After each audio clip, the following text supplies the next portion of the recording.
بسم اللہ الرحمن الرحیم۔ حضرت خدیجہ رضی اللہ تعالیٰ عنہ نے ایک دن سرکار دو عالم صلی اللہ علیہ وسلم کی بارگاہ میں جنتی پھل دیکھنے کی خواہش کی تو حضرت جبرائیل علیہ السلام حضور صلی اللہ علیہ وسلم کی خدمت میں جنت سے 2 سیب لے کر حاضر ہو گئے اور عرض کی، اے محمد صلی اللہ علیہ وسلم، خدائے رحمان جس نے ہر شے کا اندازہ رکھا ہوا فرماتا ہے کہ ایک سیب آپ صلی اللہ علیہ وسلم کھائیں اور دوسرا خدیجہ رضی اللہ تعالیٰ عنہ کو کھلائیں، پھر حق زوجیت ادا کریں، میں تم دونوں سے فاطمہ الزہرا رضی اللہ تعالیٰ عنہ کو پیدا کر دوں گا۔ چنانچہ حضور صلی اللہ علیہ وسلم نے حضرت جبرائیل امین کے کہنے کے مطابق عمل کر لیا۔ جب مدت حمل پوری ہوئی اور حضرت فاطمہ رضی اللہ تعالیٰ عنہ کی ولادت ہوئی تو ساری فضا آپ کے چہرے کے نور سے منور ہو گئی۔ سرکار دو جہاں صلی اللہ علیہ وسلم کو جب جنت اور اس کی نعمتوں کا اشتیاق ہوتا تو سیدہ فاطمہ رضی اللہ تعالیٰ عنہ کا بوسہ لے لیتے اور ان کی پاکیزہ خوشبو کو سونگھتے۔ جب ان کی پاکیزہ مہک سونگھتے تو فرمایا کرتے، فاطمہ تو انسانی حور ہے۔ حضرت فاطمہ رضی اللہ تعالیٰ عنہ کی کنیت میں سے ایک زہرا ہے۔ چونکہ چہرہ مبارک نہایت سفید اور حسین تھا، اس لیے اس لقب سے مشہور ہوئی۔ حضرت سیدہ انس رضی اللہ تعالیٰ عنہ سے مروی ہے کہ حضور صلی اللہ علیہ وسلم کا فرمان عالی شان ہے، فاطمہ رضی اللہ تعالیٰ عنہ میرے جسم کا ٹکڑا ہے، انسانی حور ہے۔ جناب رسول اللہ صلی اللہ علیہ وسلم حضرت فاطمہ کو جان سے زیادہ عزیز رکھتے اور جب ان کی شادی ہوئی تو ان کے ہر رنج و راحت میں شریک ہوتے تھے۔ حضور صلی اللہ علیہ وسلم قریباً روزانہ ان کے گھر جاتے اور انہیں دیکھ کر خوشی ہو جاتے، ان کی خبر گیری کرتے، کوئی تکلیف ہوتی تو اسے رفع کرنے کی کوشش فرماتے۔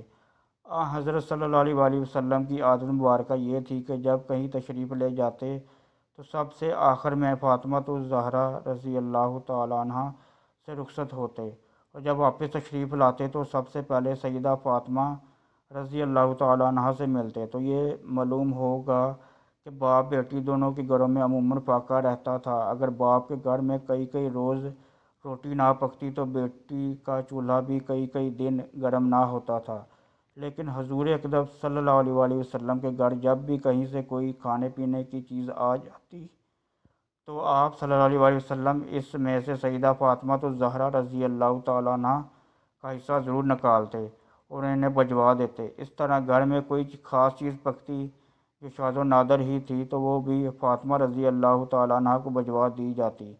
کہیں دعوت پر تشریف لے جاتے اور فاطمہ رضی اللہ تعالیٰ عنہ گھر میں بھوکی ہوتی تو آپ صلی اللہ علیہ وسلم صاحب خانہ کی اجازت سے ان کے لیے بھی کچھ بھیج دیتے۔ کہیں سے کپڑا آتا تو بقدر مناسبت وہ بھی بیٹی کو بھیجا جاتا۔ قصہ مختصر یہ کہ حضور صلی اللہ علیہ وسلم بھی اپنی بیٹی کو دل سے چاہتے تھے، فخر کرتے تھے، کیونکہ ان کی تربیت یافتہ بیٹی تمام دینی اور دنیاوی معاملات میں خوب لائق اور فائق ہیں۔ ایک دفعہ حضرت پاک صلی اللہ علیہ وسلم حضرت علی رضی اللہ تعالیٰ عنہ کے گھر گئے۔ یہ واقعہ حضرت علی رضی اللہ تعالیٰ عنہ خود بیان فرماتے ہیں کہ وہ صبح انتہائی ٹھنڈی اور شدید سرد تھی۔ میں اور فاطمہ رضی اللہ تعالیٰ عنہ ایک ہی چادر میں محو آرام تھے۔ جب ہم نے آپ صلی اللہ علیہ وسلم کی مبارک آواز سنی تو جلدی سے کھڑے ہونے لگے، مگر آپ صلی اللہ علیہ وسلم نے ہمیں دیکھ کر ارشاد فرمایا، میں تمہیں اپنے حق کا واسطہ دیتا ہوں، اسی حالت میں ہی رہو یہاں تک کہ میں بھی تمہارے ساتھ شامل ہو جاؤں۔ حضرت سیدہ علی رضی اللہ تعالیٰ عنہ فرماتے ہیں کہ ہم اسی حالت میں رہے اور آپ صلی اللہ علیہ وسلم آ کر ہمارے سروں کے درمیان تشریف فرما ہو گئے اور اپنے قدمین شریفین ہمارے درمیان رکھ دیے تو میں نے آپ صلی اللہ علیہ وسلم کا دایاں پاؤں پکڑ کر سینے سے لگا لیا اور حضرت فاطمہ رضی اللہ تعالیٰ عنہ نے بایاں پاؤں تھام لیا اور پھر ہم دونوں آپ صلی اللہ علیہ وسلم کے قدمین شریفین کو سردی سے بچانے کے لیے ملنے لگے حتیٰ کہ وہ گرم ہو گئے۔ آپ صلی اللہ علیہ وسلم نے ہمیں دعائے خیر دی اور پھر حضرت علی رضی اللہ تعالیٰ عنہ کو باہر جانے کا حکم دیا۔ جب وہ چلے گئے تو حضرت فاطمہ رضی اللہ تعالیٰ عنہ سے پوچھا، اے میری بیٹی، تو نے اپنے شوہر کو کیسا پایا؟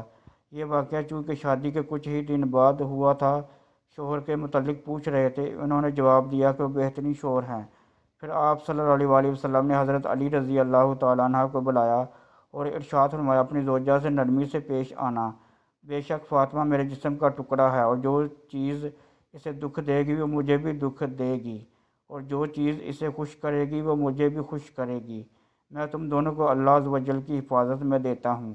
اس نے تم سے ناپاکی دور کر دی اور تمہیں پاک کر کے خوب ستھرا کر دیا۔ حضرت علی رضی اللہ تعالیٰ عنہ فرماتے ہیں کہ اللہ عز و جل کی قسم، اس حکم مصطفیٰ صلی اللہ علیہ وآلہ وسلم کے بعد میں نے نہ تو کبھی فاطمہ پر غصہ کیا اور نہ ہی کسی بات پر انہیں ناپسند کیا، یہاں تک کہ اللہ عز و جل نے ان کو اپنے پاس بلا لیا، بلکہ وہ بھی کبھی مجھ سے ناراض نہ ہوئی اور نہ ہی کسی بات میں میری نافرمانی کی، اور جب بھی میں ان کو دیکھتا تو وہ میرے دکھ درد دور کرتے دکھائی دیتی۔